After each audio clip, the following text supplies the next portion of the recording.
諗起故人，我係時時好懷念佢。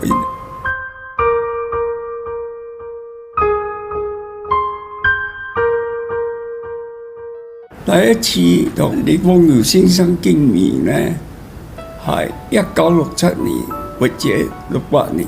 我最難忘就係李光耀先生對新加坡嘅使命感，同埋佢對人民嘅承諾。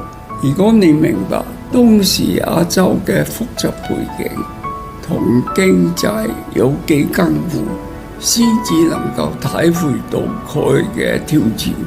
要在無選擇嘅現實之中，為未來創造無限嘅可能。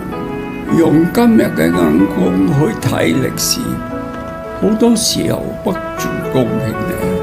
我同李光耀先生相識好多年啦，我哋傾過問題好多。李光耀先生嘅思想有好多層次嘅，所以我哋無事不談。